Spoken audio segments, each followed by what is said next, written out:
Ukraine में फंसे भारतीय बच्चों को वापस लाने के लिए भारत सरकार लगातार प्रयास कर रही है। अब तक 5 फ्लाइट्स दिल्ली आ चुकी हैं और इसमें तमाम सारे भारतीयों को वापस लाने के लिए अभी भी प्रयास भारत सरकार की ओर से जारी है। अगर बात करें तो उत्तर प्रदेश सरकार भी अपनी ओर से जो छात्र वापस आ रहे हैं उनको सुविधाएं देने का काम कर रही है। उत्तर प्रदेश भवन में इस तरीके का हेल्प डेस्क बनाया गया है और जो तमाम सारे यूक्रेन से छात्र लौट रहे हैं उनको पूरी सुविधा प्रोवाइड कराई जा रही है। उनको घर तक पहुंचाने के लिए तमाम सारे साधन मुहैया कराए जा रहे हैं।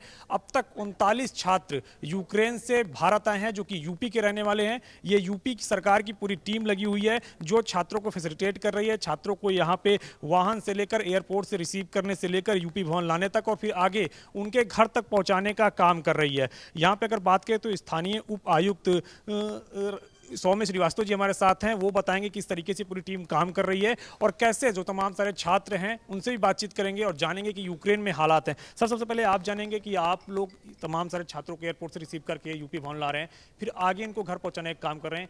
कैसे आपकी टीम काम कर रही है? देखिए, कल माननीय मुख्य सचिव महोदय और गवर्नमेंट ऑफ यूपी और हमारे ऑनरेबल चीफ मिनिस्टर सर सभी का निर्देश था कि सारे बच्चों को उनके डेस्टिनेशन तक, उनके घर तक बहुत सेफली और कंफर्टेबली पहुंचाया जाना है। जब से फ़्लाइट्स आई हैं हमारी टीम 24/7 जैसे भी फ़्लाइट्स आ रही हैं उनके साथ लगी हुई है। हमारा पहला जो है दायित्व ये बनता है कि जब बच्चे उतरते हैं तो नेचुरली जो है वो एक स्ट्रेस सफ़र करके आ रहे हैं, वो यहाँ पे आएँ, कंफर्टेबली जो है फ्रेशन अप हो जाएं, वो जो है यहाँ पे भोजन आदि कर लें और करने के बाद फिर हमने यहाँ पे इनोवा गाड़ियाँ जो है डिस्ट्रिक्ट मैजिस्ट्रेट गाजियाबाद और नोएडा साहब की हेल्प से अरेंज कर रखी हैं, जिससे वो अपने डिफरेंट डेस्टिनेशंस के लिए जो है as far as Sambhal and Saharanpur और दूसरी तरफ गाज़ीपुर और बनारस तक के बच्चे हमारे पास हैं, गोरखपुर तक के बच्चे हैं। सबको हम ये इंश्योर कर रहे हैं कि वो सेफली अपने अपने घर को पहुंच जाए। आपकी टीम में कुल कितने मेंबर हैं और अभी तक कितने छात्रों की वापसी हुई यूक्रेन से? ह्यूज टीम, हमें गाजियाबाद डीएम साहब भी कोऑर्डिनेट कर रहे हैं, डीएम नोएडा कर रहे हैं, कोर टीम में आशीष हमारे यहाँ हैं, नत्थु सिंह जी हैं। तो this is a whole team effort जो है, कंसर्टेड टीम एफर्ट है। हमारे 2 ARCs धनलक्ष्मी मैम हैं, जो है रिंगजियान सैम्पल साहब हैं, हमारे रेजिडेंट कमिश्नर साहब सारंगी सर। तो this is the whole team effort under the guidance of chief secretary साहब।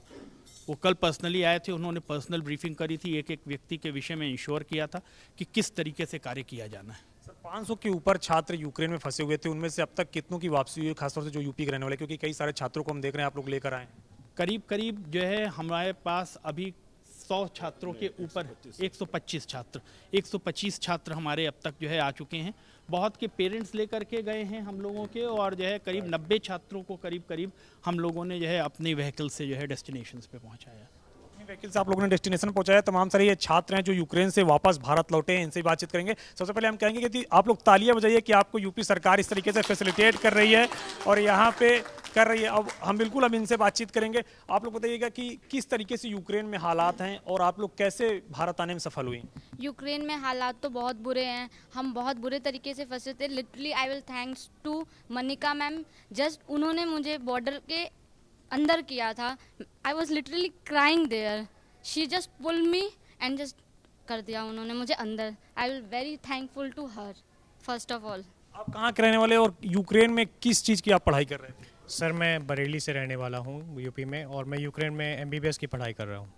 सर, वहाँ से अभी निकलने का सिस्टम ये है कि वहाँ पर हमको बॉर्डर बताए गए थे कुछ डेजिग्नेटेड जहाँ पे हमको पहुँचना था, तो उसमें से एक था रोमानियन बॉर्डर। तो हम लोग वहाँ पर किसी तरीके से पहुँचे हैं अपना साधन करके, और उसके बाद फिर हम लोग निकलने का प्रयास कर रहे थे, जिसके अंदर हम लोगों को वहाँ पर समस्या फेस करनी पड़ी है। जैसे कि हम 12-16 किलोमीटर पैदल चले हैं अपना लगेज लेकर। उसके बाद फिर हम वहाँ पहुँचते हैं तो देखते हैं कि वहाँ पर इतना भीड़ और इतना रश हो रखा है, जिसकी वजह से वहाँ से निकलना बहुत मुश्किल है। आप वहाँ पे बच्चे को आप देखेंगे, कोई बच्चा फिजिकली, इमोशनली, मेंटली ड्रेन हो जाएगा। वहाँ पे आपको खाने के लिए नहीं है ढंग से, वहाँ पे आपको रहने के लिए नहीं होगा, कोई भी शेल्टर नहीं है, छत नहीं है, मौसम की दिक्कत होगी आपको। तो इस तरह की कठिनाइयों का सामना हमें करना पड़ रहा है। उसके बाद भी फिर आपको चांस बहुत मुश्किल से मिलता है, बिकॉज वहाँ पे सिर्फ इंडियन लोग नहीं हैं जो कि वहाँ से भागना चाहते हैं। वहाँ पे यूक्रेनियन है, रोमानियन है, इजिप्शियन है, और आपके तमाम जितने भी बच्चे वहाँ देशों के लोग हैं। आप बताइए कि आप लोगों को किस तरीके से परेशानी आ रही थी? यूक्रेन से आप लोगों ने रोमानिया बॉर्डर तक का सफ़र कैसे तय किया और फिर रोमानिया से दिल्ली तक का? जी, यूक्रेन में तो बहुत ऑब्वियसली अंडर अटैक है, हम तो वहाँ से बस ये लग रहा था कैसे भी जान बचा के निकला जाए। और फिर वहाँ पे यूनिवर्सिटी कोई हेल्प नहीं कर रही थी, तो हम कैसे भी अपना पर्सनल बस या टैक्सी बुक करके किसी भी बॉर्डर पे जा रहे थे।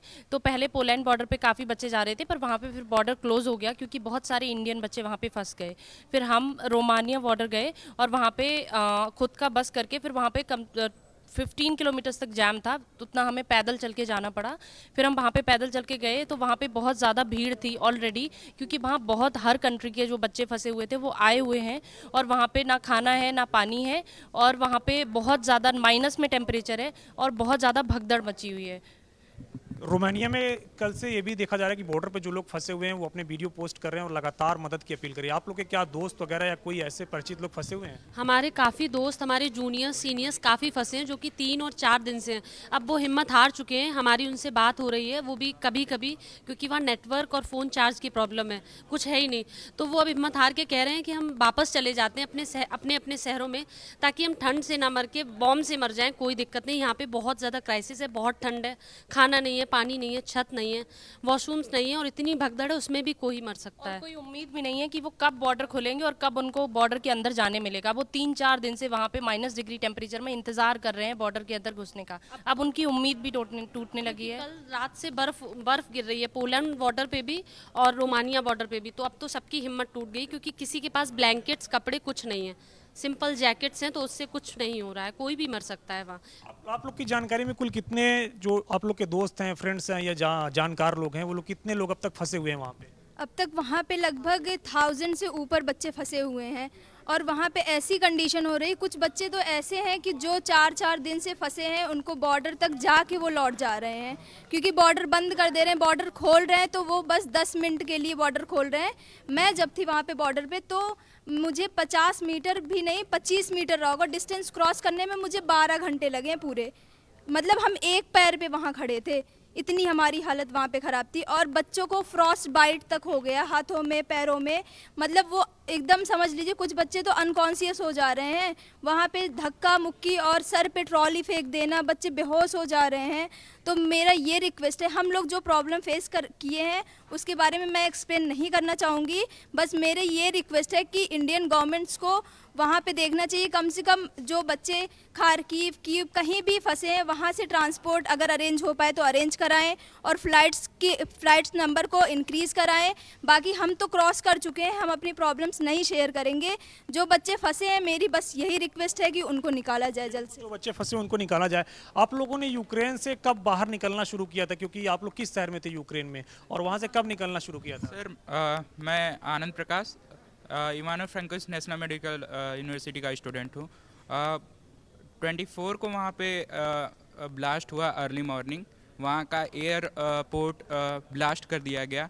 Then we decided to move away from there.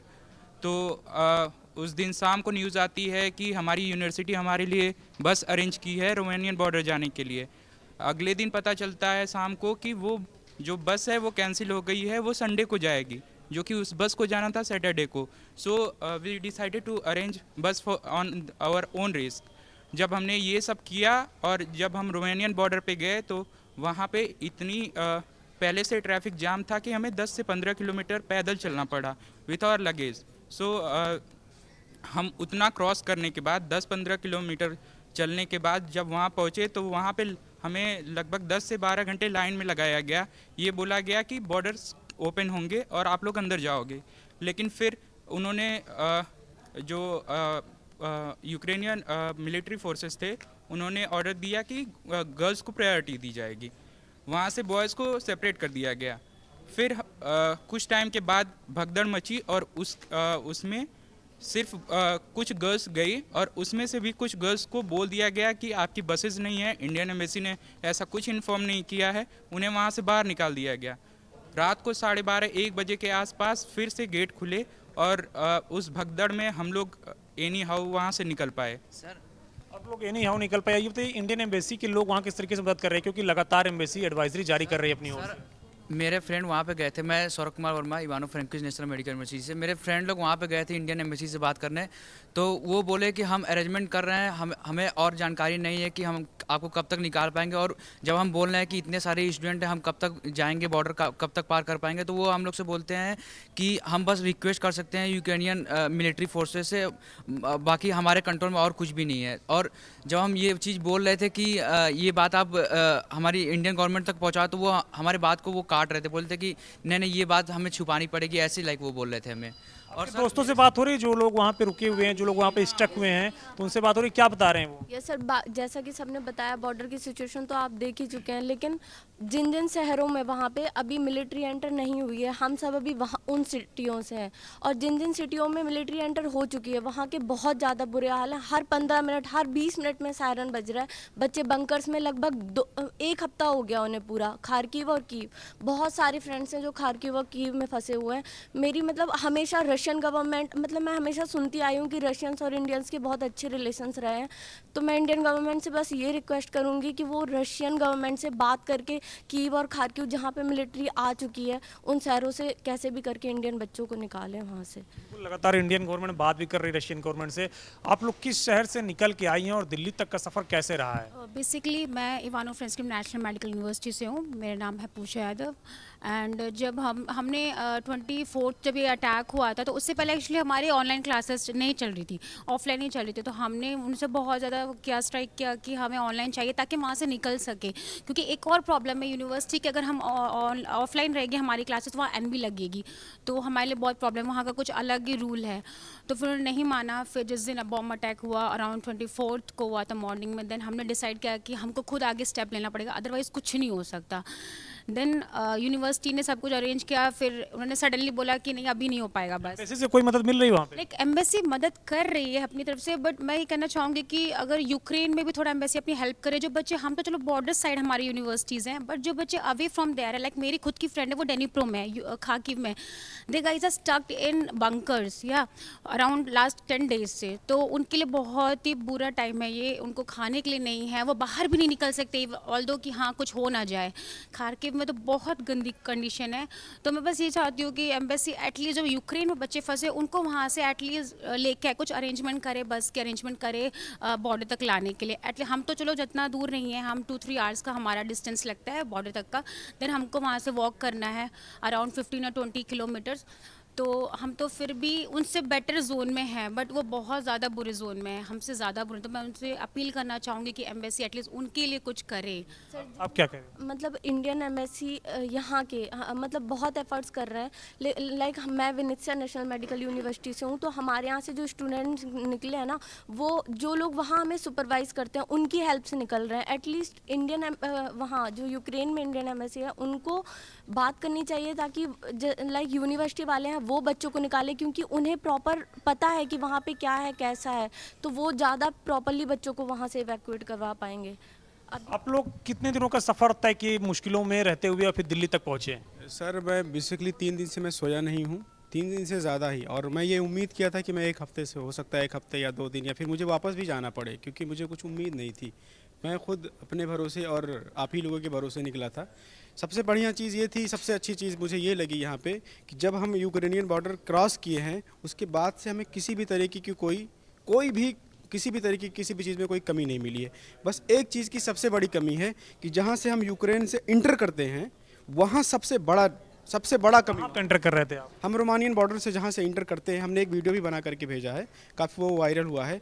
वहाँ पे एक चीज़ का वो नहीं है, कोई सिस्टम नहीं है, कोई ना वहाँ पे इंडियन एम्बेसी का है ना कोई अरेंजमेंट है। बाकी यह सारा अरेंजमेंट में कोई कमी नहीं है, बहुत अच्छा है, हम जितना तारीफ़ करें उतना कम है। सबसे बड़ी चीज़ वहाँ पे ये है कि जितने बच्चे आ रहे हैं, क्योंकि सारी यूनिवर्सिटीज़ का पता है कि इतने बच्चे यहाँ पे हैं, तो सारी यूनिवर्सिटीज़ को नोटिस दे दिया जाए। बाकी हमारी जो वहाँ पे एम्बेसी काम कर रही है, वो एम्बेसी ये करे कि इतने बच्चे आ रहे हैं इनको हम लेंगे, और वो अगर फ्रंट पे आते हैं तो कोई कुछ नहीं करेगा, किसी की कोई हिम्मत नहीं होगी करने की। तो बेसिकली जितने हमको इंटर लेना है उतने ही आए, क्योंकि बाकी आकर के फंस जाते हैं। इतना एडवर्स कंडीशन है वहाँ पे, इतना ठंडक है, इतना खाने ना पीने का कोई इंतजाम है। और दूसरी मेरी सबसे अहम चीज़ है वहाँ पे एक शेल्टर बनाया जाए, क्योंकि वैसे मरे ना मरे वैसे कभी किसी, क्योंकि हर आदमी एक जैसा नहीं होता, हर बच्चा एक जैसा नहीं होता, किसी की कम इम्यूनिटी होती है, किसी की ज़्यादा होती है, तो कहीं ना कहीं बहुत ज़्यादा इसमें कमियाँ आ रही हैं। तो ठंड बहुत ज़्यादा पड़ रहा है वहाँ पे, आप लोगों का कहना है। हाँ। आप लोग ये बताइए कि जिस तरीके से ये पूरा यूक्रेन में युद्ध चल रहा है, तो क्या आप लोग सिर्फ रोमानिया बॉर्डर की ओर भी बढ़ रहे हैं कि क्या एम्बेसी ने आप लोग दूसरे बॉर्डर की ओर भी बढ़ने के लिए कहा? नहीं, जैसे हमें एडवाइजरी मिली थी एम्बेसी से, तो उसमें ज़्यादातर लिखा हुआ था कि हंगरी और ये रोमानिया की तरफ जाना है। लेकिन कुछ बच्चों ने सोचा, अब एनालाइज़ किया कि हम पोलैंड भी जा सकते हैं, स्लोवाकिया भी जा सकते हैं। तो कुछ बच्चे पोलैंड गए थे, तो वहाँ पर कोई हेल्प नहीं है उनकी। 5-5, 6-6 दिन हो गए हैं उनको, वो वहीं पर स्टक हैं और वहाँ से लोग वापस आ रहे हैं। उनकी गवर्नमेंट, वहाँ पर कोई फ़्लाइट भी नहीं गई है। लेकिन रोमानिया में हमें पता चला कि रोमानिया में बहुत सारी फ़्लाइट आ रही हैं। तो हमने अपने रिस्क पे हम आए वहाँ पर, और वहाँ पर हम लगभग 200 बच्चे आए थे 6 बस करके। तो फिर वहाँ पर पहुँचे तो बस सिर्फ यही जो मेरे फ्रेंड्स ने बोला है कि सिर्फ एक ही प्रॉब्लम रही है, वो है बॉर्डर को क्रॉस करना। वहाँ पर सिस्टमेटिक वे कुछ नहीं है। जो आ रहा है, नाइजीरियंस भी वहाँ पर हैं, अरबी भी लोग वहाँ पर हैं, मतलब हर कंट्री का एक स्टूडेंट है। अब अगर वहाँ पर सिस्टमेटिक वे स्टार्ट हो जाएगा कि इतना बच्चा इंडियन एंटर होगा, इतना बच्चा अरबी एंट्री होगा और इतना नाइजीरियन, अगर इस तरह होगा तो फिर सिस्टमेटिक वे में बच्चे आ सकते हैं। मेरी गवर्नमेंट जाहिर तौर से बात है कि अगर बात करें तो अभी भी यूक्रेन में बहुत सारे बच्चे फंसे हुए हैं। 16,000 की लिस्ट आई थी कि 16,000 लोग अभी भी भारतीय यूक्रेन में फंसे हुए हैं, जिनमें से अभी तक तकरीबन 1200 लोगों को भारत सकुशल वापस ला लिया गया है। लेकिन अभी भी बहुत सारे लोग यूक्रेन में फंसे हुए हैं, उनको निकालने का प्रयास भारत सरकार लगातार कर रही है। और जो लोग दिल्ली आ रहे हैं, तमाम सारी राज्य सरकारें भी अपनी ओर से उनको सुविधाएं मुहैया करा रही हैं, जिससे वो सकुशल अपने घर तक पहुंच सके। उत्तर प्रदेश के जो लोग आ रहे हैं वापस, उनको भी उत्तर प्रदेश सरकार पहुंचाने का काम कर रही थी। हम लोग यूपी भवन में थे और यहीं पर सारे जो छात्र थे उत्तर प्रदेश के ही थे, जो कल यूक्रेन से दिल्ली पहुंचे हैं। और यहाँ पे अगर बात करें तो उनको अब यहाँ से उत्तर प्रदेश के विभिन्न शहरों में पहुंचाने का काम उत्तर प्रदेश सरकार कर रही है। लेकिन अभी भी तमाम सारे जो छात्र हैं, उनकी यही अपील है कि सरकार एम्बेसी के जरिए वहाँ पे जो तमाम फंसे हुए छात्र हैं, उनको सकुशल वापसी के लिए कोई ना कोई मार्ग तलाशे, जिससे कि सभी छात्र सकुशल अपने घर वापस आ सके। कैप्टन विपिन के साथ अविनाश तिवारी, एबीपी गंगा, दिल्ली।